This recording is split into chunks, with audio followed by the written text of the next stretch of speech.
NDA സ്ഥാനാർത്ഥി C കൃഷ്ണകുമാറാണ് ഇപ്പോൾ നമ്മളോടൊപ്പം ചേരുന്നു. ഇപ്പോൾ നമ്മുടെ ഒരു കണക്കുകൾ പരിശോധിക്കുമ്പോൾ എങ്ങനെയാണ് നമ്മുടെ ഒരു വിജയപ്രതീക്ഷയൊക്കെ എങ്ങനെ?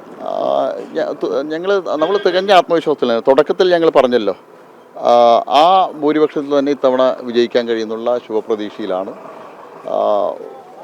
5,000+ ആണ് ഞങ്ങൾ പ്രതീക്ഷിക്കുന്നത്. അത് ഞങ്ങൾ പ്രതീക്ഷിക്കാത്ത കുറേ വോട്ടുകൾ, ക്രിസ്ത്യൻ മൈനോറിറ്റി, അതുപോലെ തന്നെ കോൺഗ്രസിനും CPM അകത്തുള്ള പടലപ്പണക്കങ്ങൾ, ഇതെല്ലാം ഞങ്ങൾക്ക് അനുകൂലമായിട്ടൊരു ഫ്ലോ ഉണ്ടാവുമെന്നാണ് ഞങ്ങൾ കരുതുന്നത്. അതുകൂടി വന്നാൽ ഞങ്ങൾ 5 ഭൂരിപക്ഷത്തിലേക്ക് എത്തും. പോളിംഗ് ശതമാനം കുറയാണ് ചെയ്തത്. നഗരസഭയിൽ അല്പം BJP-യുടെ ശക്തി കേന്ദ്രങ്ങളിൽ പോളിംഗ് കുറഞ്ഞിട്ടില്ല. BJP-യുടെ ശക്തി കേന്ദ്രങ്ങളിൽ കനത്ത പോളിംഗാണ്. 80% കൂടുതൽ പോളിംഗ് വന്ന ബൂത്തുകളിൽ BJP-യുടെ ശക്തി കേന്ദ്രങ്ങളിലേ ഉള്ളൂ. മറ്റു 2 രാഷ്ട്രീയ പാർട്ടികളുടെ ശക്തി കേന്ദ്രങ്ങളിലില്ല.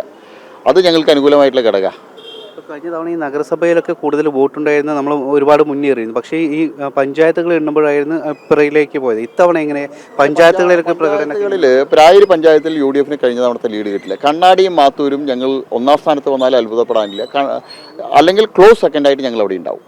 ഗ്രാസ് റൂട്ട് ലെവലിൽ ഇത്തവണ പ്രചാരണം 5ഉം 6ഉം തവണയാണ് ഗൃഹസമ്പർക്കം നടന്നിട്ടുള്ളത്. അവിടെ എല്ലാ വീടുകളും ഞങ്ങൾ സമ്പർക്കം ചെയ്തിട്ട് ആ മുഴുവൻ വോട്ടർമാരെയും BJP-ക്ക് ലഭിക്കാൻ സാധ്യതയുള്ള മുഴുവൻ വോട്ടർമാരെയും പോളിംഗ് ബൂത്തിൽ എത്തിക്കാൻ ഞങ്ങൾ കഴിഞ്ഞിട്ടുണ്ട്. വികസനം അജണ്ടയാക്കി തന്നെയായിരുന്നു നമ്മുടെ പ്രചരണം. അപ്പോൾ അത് കർഷകരുടെ പ്രശ്നങ്ങൾ ഞങ്ങൾ ഉയർത്തിയത്, കുടിവെള്ള പ്രശ്നം ഉയർത്തിയതൊക്കെ ജനങ്ങളുടെ ഇടയിൽ അവിടെ വലിയ സ്വാധീനം ഉണ്ടാക്കിയിട്ട് ജനങ്ങൾ ചർച്ച ചെയ്തിട്ടുണ്ട്. അത് ഞങ്ങൾക്ക് അനുകൂലമായിട്ടുള്ള ഘടകമാണ്. അതോടൊപ്പം തന്നെ ഈ മുനമ്പം വിഷയമൊക്കെ കത്തി നിന്നൊരു സമയമായിരുന്നു. ആ സമയത്താണ് ഈ ഉപതെരഞ്ഞെടുപ്പ് നടക്കുന്നത്. അത് നമുക്ക് ഏതെങ്കിലും തരത്തിൽ സൂചിപ്പിച്ചു. മുനമ്പം വിഷയം ക്രിസ്ത്യൻ സമൂഹത്തിൻ്റെ ഇടയിലല്ല, എല്ലാ സമുദായങ്ങളുടെ ഇടയിലും വലിയ ആശങ്കയുണ്ടാക്കിയിട്ടുണ്ടായിരുന്നു. പ്രത്യേകിച്ച് ക്രിസ്ത്യൻ സമൂഹം പരമ്പരാഗതമായിട്ട് UDF-ന് വോട്ട് ചെയ്യുന്നവരാണ്. അവർ മാറി ചിന്തിക്കാൻ തവണ തീരുമാനിച്ചിട്ടുണ്ട്.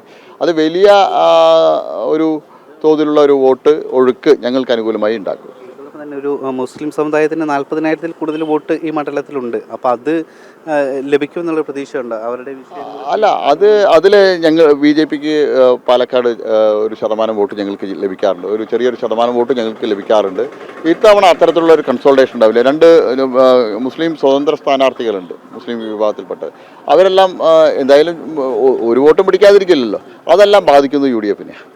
കുറച്ച് നിമിഷങ്ങൾ മാത്രമേ ഉള്ളൂ. ഇനി ബാക്കി എന്തായാലും എല്ലാ വിജയാശംസകളും. ഇത്തവണ അവസാന നിമിഷത്തിലും അദ്ദേഹം വിജയപ്രതീക്ഷയിൽ തന്നെയാണ്. കൃത്യമായ കണക്കുകൾ പറഞ്ഞുകൊണ്ട് തന്നെ നഗരസഭയിലടക്കം വലിയ മുന്നേറ്റം ഉണ്ടാകും. അതോടൊപ്പം തന്നെ പഞ്ചായത്തുകളിലും വലിയ മുന്നേറ്റം ഉണ്ടാകും. ഇത്തവണ ഒരു വിജയം ഉറപ്പ് എന്ന് തന്നെയാണ് NDA സ്ഥാനാർത്ഥി സി കൃഷ്ണകുമാർ അവസാന നിമിഷങ്ങളിലും പറയുന്നത്.